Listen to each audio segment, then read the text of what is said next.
Innovation in housing doesn't stop at how we design or build. It has to reach the system that decides how homes actually get approved and delivered. Welcome to Blueprint for Growth, Innovation in Housing. I'm your host, Amy Vilis, Director of Housing Growth Innovation at Digital, Canada's global innovation cluster for digital technologies. In this episode, we dig into how cities and tech leaders are bringing housing delivery into the digital age. Without digital integration, really, we can't create a system and process that works for housing. If we can create a really smooth process that everybody works towards, we start to get the integrated system and process that helps us move together rather than apart, which is happening at the moment in the way we think. Rene Cravioto, who leads the City of Vancouver's digital transformation program, shares how the city is moving from paper-based permitting to standardized automated workflows and what that shift really looks like on the ground. Zane Franzen, VP of Platform and Operations at Simply Ask AI, brings a private sector perspective, showing how better data, AI, and connected systems can help make approvals faster, more transparent, and predictable. Because real progress in housing isn't just about new tech, it's about collaboration, shared standards, and making sure innovation actually leads to more affordable, accessible homes for Canadians. Let's dig into what it really takes to achieve meaningful change inside of one of Canada's largest cities. My first guest, Rene Cravioto, has spent the last 8 years with the City of Vancouver, most recently leading the Digital Transformation Program, a team that brings together technical experts, policy leaders to redesign how permitting and licensing works. By blending IT, business, and frontline insights, Rene's team has become a kind of innovation lab within the city, relentlessly focused on analyzing pain points and delivering smarter and more responsive services. BC's roadmap imagines a connected, digital-first housing system. Vancouver has been testing the ground on this for a little while now, on the digital permitting and automation. We could talk about the twofold, the challenges and the wins. On the challenges side, what have you seen in your experience so far? Some of the main challenges are a lot of times there are a lot of assumptions that go into us having absolutely everything ready to be digitized, ready to be machine executed. And it's the reality is that it isn't. We have a lot of collective understanding. We have different sources of truth for different types of rules. We have these teams that have this collective experience, and every permit application needs to travel across multiple teams, right? So you're not dealing with a single team when you submit an application. You're dealing with dozens of teams that review your project from so many different angles and aspects. That's one of the challenges. It's the complexity that comes with just that fact. Then externally, sometimes you have technology that seems to be ready, but you're trying to change an industry. You're trying to change how the industry works, how the different people coming up with these designs, how they use the tools, how they use the technology, how they prep their drawings to be submitted to the city. And changing that is hard. Nobody embraces change easily. When you have a change like that done by a single municipality, it's a different change for industry to quickly jump on board, because when they have customers and when they're building and designing, they're doing that so for a whole area, right? It's not just Vancouver, it's the Metro Vancouver area. If they have projects in Vancouver, chances are they have projects in Burnaby or Surrey or North Vancouver, etc. It's difficult to try to lead the change and convince people to easily come along with that, especially if you're adding a little bit of friction to that change that you're asking them to do. I totally get it. And I love what you're stating, because it's taking the whole ecosystem and understanding the elements of it, which instead of jumping in and to my next question, which is around the technologies, those quote unquote silver bullets that we get pitched around something that could change how we permit review, compliance, all of those sorts of things to create a faster system. So how are you looking at technology and trying to avoid those silver bullets? So I think we look at technology as a second step. The first step that we're looking at is how do you standardize and how do you identify the different stages that you can apply technology to? To what extent are you able to move the needle and mature those different stages? Let me give you an example. You have the review process, and the review process takes place once it's inside of the city of Vancouver, once it's with some of our teams. But we recognize that having or accepting a high quality application has a huge impact on the review times and the number of back and forths between the applicant and staff. So we've done a lot of effort to understand how technology can improve everything that leads all the way to the application stage, which includes exploration, right? Before you commit, before you hire somebody to do some design and to do some work on a particular site, you explore, what can I build? How much is it going to cost? How long is it going to take? What is required? So that's the exploration stage. Once you feel comfortable with the cost, with the timeline, with the effort, then you commit and you say, okay, let's hire this firm. And now you start designing your project. If better supported than current state, it yields a higher quality application. Those two areas have mostly been the work that our team has been focusing on. I love that.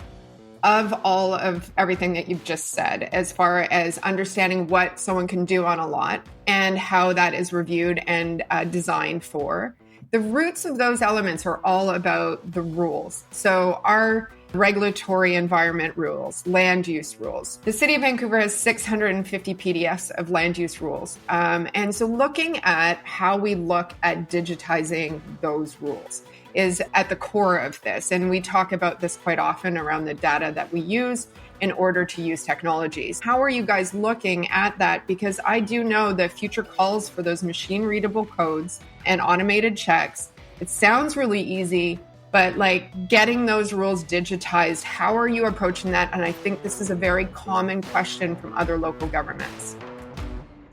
We worked with an external vendor and we said, how digitizable are these documents? We manually identified what exactly we wanted to take on as that initial scope. And when they took a stab at it, they came back and said, well, only 43% of the rules that you gave to me are fully digitizable. And what they meant with that is there's a lot of discretionary language in many of our bylaws and regulations. And it's understandable to a certain point because you cannot preemptively cover absolutely every use case that we will encounter over time. You have three scenarios related to rules and machine executable rules. One is a net new rule. So imagine today we had something that's 100% net new. It doesn't exist. So you don't have to digitize anything. You can concurrently design it in natural language, make sure it meets all the legal terminology, but then you can also ensure that you have machine executable counterpart of that natural language or human readable side of things. That would be the easiest one. So the lifecycle management of rules is key. It happens today in natural language, but when you're thinking of digitizing, you need to incorporate the lifecycle management of a rule that has already been digitized. You know, I have to talk about the policy that bases on these rules a little bit. So you've got policy that is made, sometimes the human factor comes in and decides something is a good idea. And what are the outcomes of that idea? Are we even sure that the policy that we are creating meets an outcome that we want to determine? How we look at a bylaw, do we know that we're basing this bylaw on data? How and what approach are you guys taking to start looking at those policies actually being cemented in data in order to measure our outcomes to know if we need to modify them? That's a really interesting space you're bringing up. In this real estate and permitting space, in the exploration stage, you have this widget that allows people to understand whether they can cut a tree, whether they can go ahead with certain type of project. And if they realize that, no, I cannot cut down the tree, so they will never submit a tree cutting permit, and we will never be able to measure that, 6 out of 10 tree cutting permit applications that we received were rejected, which could be a metric of, this policy is working. Look, it's protected 6 out of 10 trees. But maybe it's protecting even more But we're just not capturing the information during the exploration stage. When people go online and they go through this widget and they answer a few questions and they can see the chances of me being allowed to cut the tree are slim. Let's not even apply. Right. And that is hard to do. So basically what we need to do is we need to start changing how we measure that outcome or the impact of those policies, other than just counting number of applications and potentially the outcome of whether approved or rejected, right? So it's almost like I'm trying to understand initial customer intent as opposed to just doing accounting on the volume of transactions by type. Okay, so how can you illustrate digital workflows and how they've changed the roles of staff or stakeholders contributing within the city's processes? Many organizations and municipal governments, the workflow is human driven, right? People know who to send this request next. Once they're done with their stage, there's a lot of email communications. And sometimes there's a system of record that when the application status changes from one value to another value, then it automatically shows up in some other team's backlog or queue. And we're also facing more and more opportunities to incorporate stages in this workflow that are not just human driven, but that could be applying some machine executable logic. How do you weave both of those together into your digital workflow? So things that people do and things that machines or algorithms do for you. You need some modern tech stack to be able to do that and mature a lot how your systems talk to each other. I know we talk about AI, we talk about AI chatbots. You're talking about, algorithms that can help make things machine and digitally enabled. So if you could talk a little bit about that, because I know other municipalities have incorporated these bots. What does it really mean and how is it really impacting, whether it's Vancouver or just the sector as a whole? I think AI as a group of technologies, again, it can be applied throughout the different stages. Like it could be applied at the exploration stage. You just mentioned chatbots. So some of these Q&A interactions with the city about, can I do this? Can I build this? Those are perfectly supported by some of the newer chatbot technology, which are AI driven, right? So there are multiple opportunities to apply AI throughout the different stages that I was mentioning. You have the exploration, apply, intake, and then the review stages. I think chatbots are really well suited for supporting the exploration stage. I think they're a really good upgrade from the previous generation chatbots. When it comes to other stages, AI can be applied in different stages. It can be applied to support staff, to make staff more efficient. It can be applied at the design stage, where some people can leverage tools that incorporated AI to help them make fewer mistakes and potentially be able to submit a better quality application to the city for their particular project. And so you have all these different options, and I think you need to find the right tool to solve the right problem. We've got some projects we're working with around generative design and its utility. My big thing is, what do you think the future of BIM is? Are we going to see local governments starting to accept 3D, 2D digital BIM files in order to expedite reviews, or are we going to be stuck in the world of flattening of PDFs? Younger people graduating from university, like their digital maturity is much higher, and it's easier for them to, if they don't have it already, it's easier for them to quickly adopt. What opportunities do you see for future streamlining and harmonizing of permitting in a regional or national level? I was going to say that it also requires that municipalities themselves transform how they process and take in those BIM-enabled designs, right? We're not ready to do so. It's key that you build some integration and you bring that metadata from those tools into populating your forms, and you need to prevent them from overwriting. So if in your drawing you have 4 bedrooms and 1 den, you cannot say suddenly that you have 5 bedrooms. It needs to come from the model or from the drawing that you submitted. And if the numbers don't add up, and if there's some error in the design, then you need to go back to your design and then resubmit with the proper tagging or the proper identification of the different design elements of your drawing. The data needs to be trusted. If you don't trust the data, and in the case of a drawing, the data coming from the drawing, it's just numbers. It's part of your design. It's not user entry, no typos.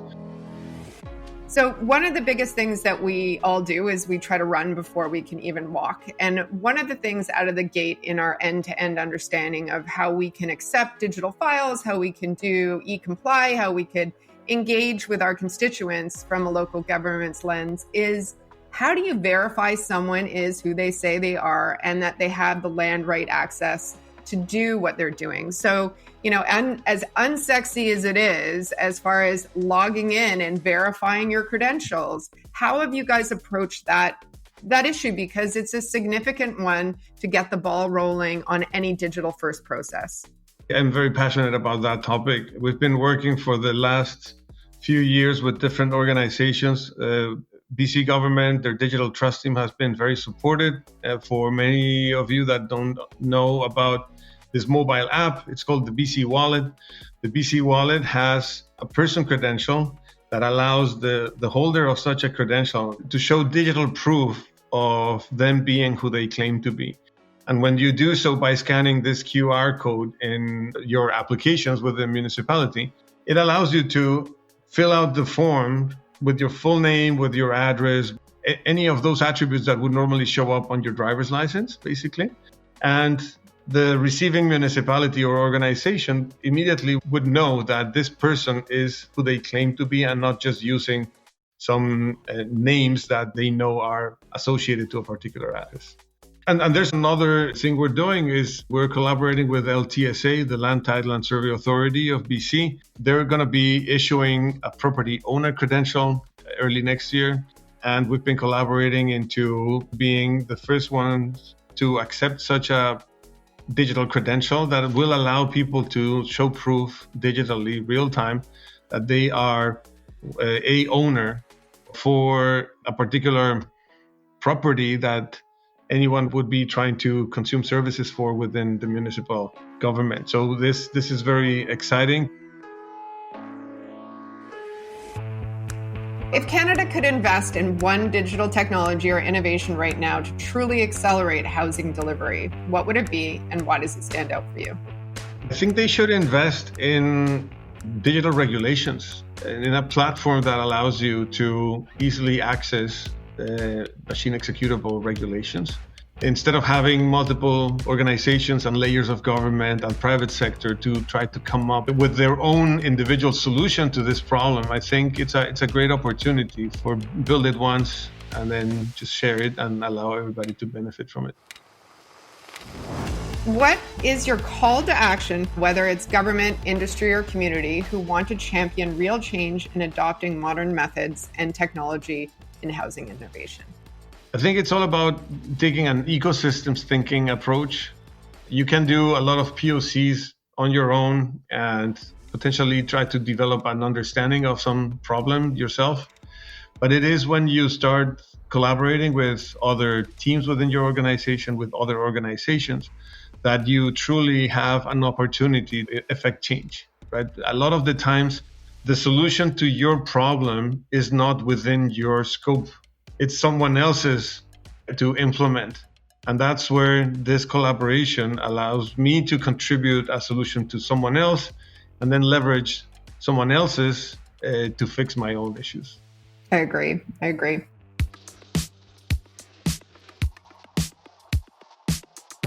We've heard how Vancouver is reimagining its permitting system from the inside out.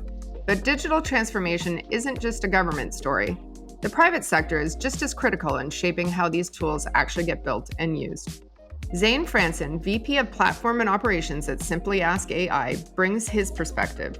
His Vancouver-based team is modernizing workflows across government, construction, and beyond, using AI, data automation, and digital tools to connect systems that have traditionally operated in silos. Zane's work sits right at the intersection of policy and practice, helping us see what it really takes to bring new digital infrastructure to life, whether it's inside local governments or out on the job site. So, with your work with Canadian local governments and other housing construction organizations, what are some of the core lessons that have emerged about the persistent barriers that occur when you're talking about digital transformation in these spaces? The number one key lesson that emerges quickly whenever an organization considers doing any type of digital transformation project is that you need good data. And not just like good quality and accurate data, of course, but digitized data that can be used for things like embedding AI and automation. It brings to mind when I was talking to a municipality a few years ago, or 2 years ago now. And when we started our conversation, we started talking about how they handle constituent and developer requests about building codes and bylaws. And they had a simple answer. They just pointed at a paper rack in their office and said, pick out some brochures and booklets. And so, when I tell this to other municipalities, I often get back from them that, yeah, we have something similar like that. And it's really just showing that you can think about AI and automation, but if you're pointing at paper racks, you're not quite there yet. And what are the key recommendations you would make to some local governments around how they could start this process, where they should begin with? Yeah, so there's definitely phases about how you can get ready to actually go about using your data for digital transformation. And there's kind of phases I like to break it down for. Number one phase is data availability. So do you even have it? Is it written down somewhere? Is it in some document, digital or physical? Or is it just in someone's head? So that's kind of the number one point you need to get over first. The next is digitization. So is it at least on paper? If it is, okay, we need to get that into some virtual format that we can actually start using. And for the third phase, I would say, is data structure. So it's great if you have all the information, but there are some key principles, especially when you're talking about using AI, that you need to follow around how things are written. So is it written in such a way that there's a ton of cross-references between, let's say, bylaws? Or is all of the information needed to make a decision for that bylaw directly in the bylaw document itself? And so that can cause some complexity around doing lookup between documents. Another one is, are your bylaws or regulations written in such a way that they're left largely up to interpretation? And so if they're not necessarily black and white, then you may want to see if there's at least some cases or scenarios that you can append to these documents to give some guidance to your AI systems, for example, of how to interpret those regulations. So from your perspective, how can automation and AI solutions, driven solutions, help set new standards for transparency and predictability in housing approvals, especially with the demand of increased complexity within those regulatory environments? So let's think back conceptually to what we were talking about in terms of the availability, if it's digitized, if it's structured well. When we start looking at it in that way, really just the act of getting your data in good shape for automation and AI readiness is already also getting it into a more transparent and predictable state as well, where it is available, it is digitized, it's well structured, and ideally some subjectivity as much as reasonably possible can be taken out of some of those rules or how things are written.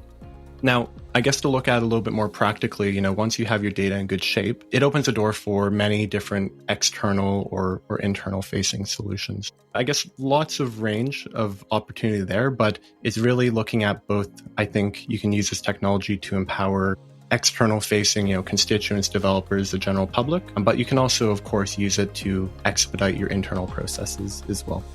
When we look at digital workflows and how we're digitizing our process or what we're using, with that internal piece, how could you harness AI in a local government setting to impact internal process or the digestion of some of those digital rules? And I think that's a big piece right now that we're faced with, which is still sitting down and trying to manually read a policy document in order to interpret it into digital rules, versus using an AI product that will help enable that digitization process.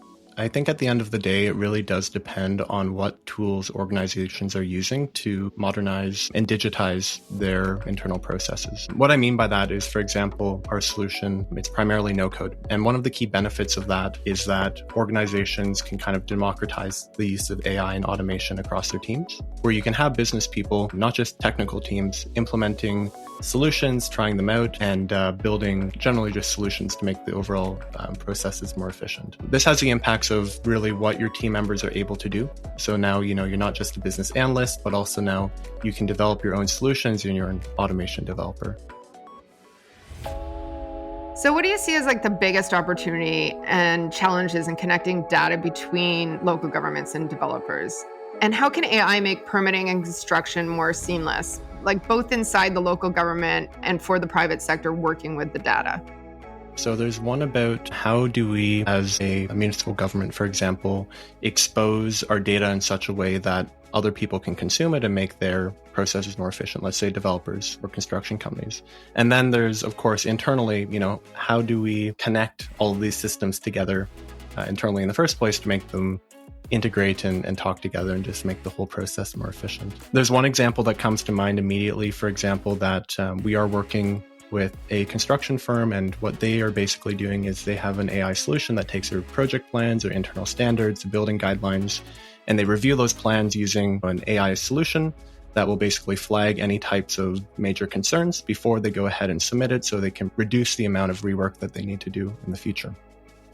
Now, this is something that could be expanded on further. For example, that if there were MCP servers or other ways to get data out of the municipal governments about their regulations, that could then make it even more dynamic. Right now, we're kind of statically putting the information there. But if you could easily get it, and especially in a standardized way, right? If we could do this across all of the municipalities or even federally, but that's a whole nother thing because now we're talking about across provinces. But if that were possible, that would create a huge efficiency because right now, everyone has their documentation in different places and it's a little bit difficult to access. So definitely exposing public information in a accessible format like MCP or even just standard APIs would definitely be a step in the right direction. So I think there's also kind of an aspect around if you have the data, you probably can access it. You just need the right tools to connect and glue things together. But then I think about the amazing opportunity that we have within our off-site manufacturing side of construction and construction in the traditional sense as well. From that, design, kit of parts procurement side of stuff through to feasibility of go, no go kind of production. And then in the manufacturing essence, every manufacturing plant has a bunch of robotics or proprietary software to machinery. And I think about that MCP and I think about how we need to build to that connective tissue to get those efficiencies. And I'm hearing more and more, and maybe you can pick up on this, I am hearing more and more from that sector that efficiencies aren't going to be found in the use of digital robotics, but in digital efficiency finding. Maybe you could speak to that for our offsite manufacturers that are looking to those modern methods of construction and the digital technologies that need to drive them. I guess a couple months ago, just about the whole smart manufacturing and whatever buzzword you want to put around it, manufacturing 4.0 and so on. But really what it's all about is just how can you embed AI to kind of create predictive smart systems. And I think, what you're saying is really critical because a lot of people, when they think about the housing crisis, they think, oh, the government's slow. That's the number one problem. We need to just solve that. And it is a problem, right? There's definitely improvements we can get to. But, it's a very good point that manufactured housing is going to be a big role in terms of helping us meet the needs that we have. Now, in terms of how manufacturers and how we see them using AI and automation in their processes, I kind of break it down into two main areas. You have kind of your standard operational back office stuff. That's going to be like automating finance processes, like internal IT processes and so on. But I think the more interesting part, and maybe a little bit more where your question is going, is how do you link together what you're doing on the manufacturing floor? How do you make a smarter manufacturing ecosystem?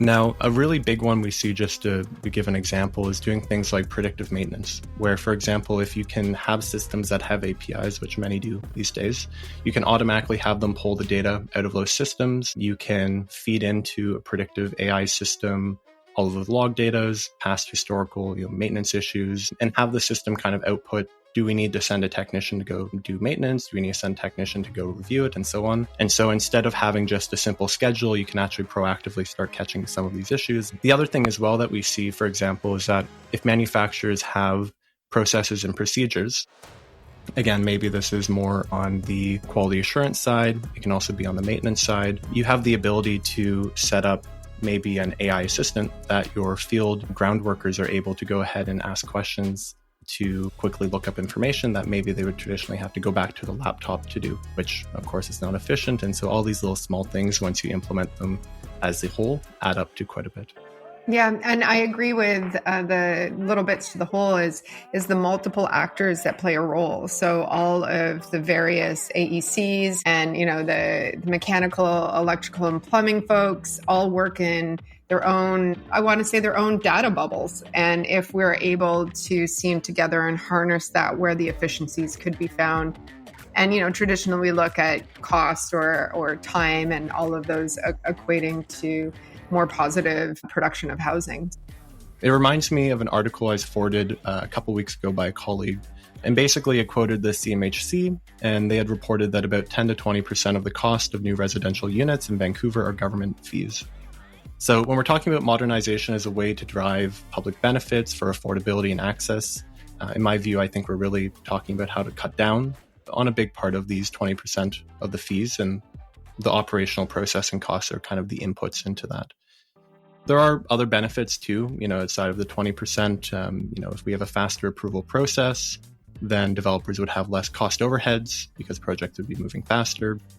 I think the first principle that comes to mind, and this really goes for any modernization effort in any sector, is that the benefits are only real if they're actually actualized.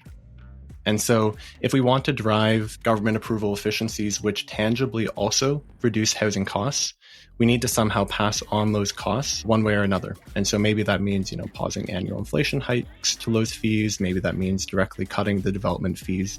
But if we don't actually reduce those fees, then it's nice. We've made our government a little bit more efficient.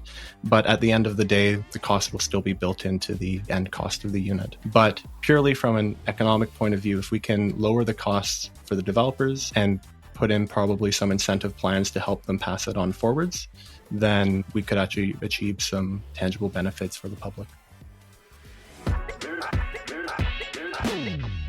Looking forward, where do you see the biggest opportunity for leadership and innovation in streamlining harmonized permitting and approvals at a regional or national level in Canada? I think the biggest area of opportunity is if we can come together and create a standard for how this data can be accessed. And it's a lot of people to pull together, and it's a lot of levels of government which have conflicting priorities. But there's a great effort being done by the BC government looking to standardize the digitization of the BC building codes. That's excellent. So innovation, integration, two different things. One, innovating in new API spaces, or integration with existing standard tools like BIM or GIS or ERP systems. Maybe touch around how you feel the industry is meeting the use of existing tools or the creation of new. AI, we like automation. We want to improve, our APIs and the data that we make available and we use ourselves. And the next natural question is, okay, how do we do it? There's a lot of industry vendors who are taking up kind of the call and going ahead and building these integrations into common third parties. So for example, you've got those common platforms you're mentioning there, like BIM and GIS and so on, where the systems are already set up to use that data and can easily connect them all up together. So that, I guess, is more a specialized approach. Then there's other tools which are a little bit more generic, where you can actually go ahead and integrate with anything, and they'll get you, 80, 90% of the way. And that's largely good for a lot of use cases. And then maybe you use some more specialized tools for specialized ones. Now, the other piece that organizations are considering, especially around AI, is let's build it ourselves. Let's do it in-house. And actually, I think I hear that about half the time whenever we're talking to an organization about using our solution. And I always tell them that, go ahead. But what happens most of the time after we go and reconnect with them is that nothing really has been done, and all those benefits have been lost. And so I think that's really the key thing to keep in mind for organizations when they're considering buy versus build is that, first of all, do we have the capacity to do this? Like, we want this automation, we want this new modernization project. Are we throwing it at our IT team? Because business wants it, we have the money for it, but IT doesn't have capacity. And so nothing will get done. Or is the IT team knowledgeable enough? So they may still be learning and they won't be able to deliver. And the other thing is about just quality, where for AI, getting to 80% is easy, getting to 100 is very difficult. And so that's where specialists kind of come in. And some teams have it, some organizations are huge. They have internal AI teams, they can do it themselves, but a lot of them are not AI organizations, but they definitely can work to become them. So if Canada could invest in one digital technology or innovation right now to truly accelerate housing delivery, what would it be and why does it stand out to you? I would say a key way that Canada could invest is if we could do two things. One, if we could help standardize some of these building codes. And two, if we could build some sort of tool to help do things like pre-approvals or validations on project plans so that these projects can be processed much more quickly and efficiently. Thank you so much to Rene and Zane for sharing their insights and experiences on what digital transformation really means for housing in Canada. Today's conversation showed how technology and collaboration can come together to make housing delivery more transparent, predictable, and efficient. Up next, we'll dig into workforce transformation, how micro-credentials, the gig economy, and AI are reshaping skills and productivity across construction. It's all about people, collaboration, and turning innovation into real impact. This podcast is powered by Digital's Housing Growth Innovation Program, with support from the Province of British Columbia and the Ministry of Housing and Municipal Affairs. Another Everything Podcast production. Visit everythingpodcast.com, a division of Pattison Media. Subscribe wherever you get your podcast.